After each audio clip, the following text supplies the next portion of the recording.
Hello guys! Welcome back sa ating channel. Meron naman tayong bagong application na ituturo. It's called Bitcoin Blast.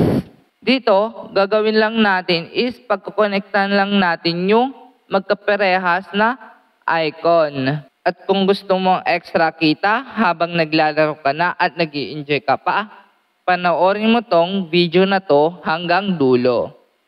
Hello guys, download muna natin yung Bitcoin Blast or ilalagay ko na lang yung link sa description. After natin ma-download, open natin yung application. Continue lang natin yan and click allow and meron siyang tutorial. Dito, gagawin lang natin is pagkukonektahin lang natin yung parehas na design. Ganyan lang guys gawin natin. Kapag natapos na natin yung level, manonood na lang tayo ng ads para sa next level. Skip ko na lang yung ads at meron din tayong makukuhang chili para sa ating piggy bank. At yung chili naman is dito magdepende sa chili yung makukuha nating points.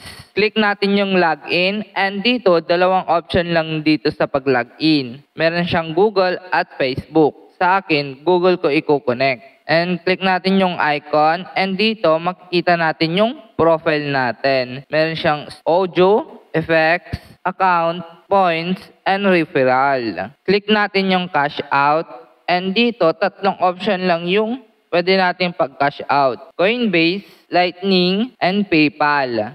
Click natin yung Lightning and BTC and dito makikita natin yung another app na pwede nating pag-withdraw ng BTC.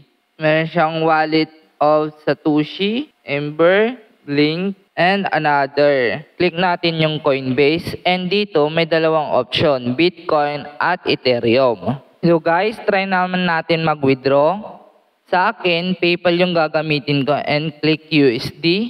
And type lang natin yung Gmail natin. And click natin yung OK. And click natin yung cash out and dito may lalabas na confirmation and click lang natin yung OK and click natin yung submit and click natin yung OK. Maghahanap siya ng verification code.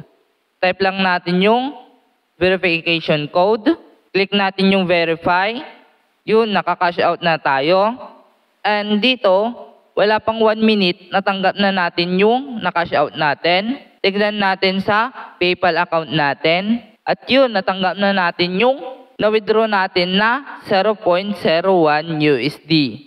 At meron ding mag-i-email sa inyo na natanggap na nyo na yung na-withdraw nyo.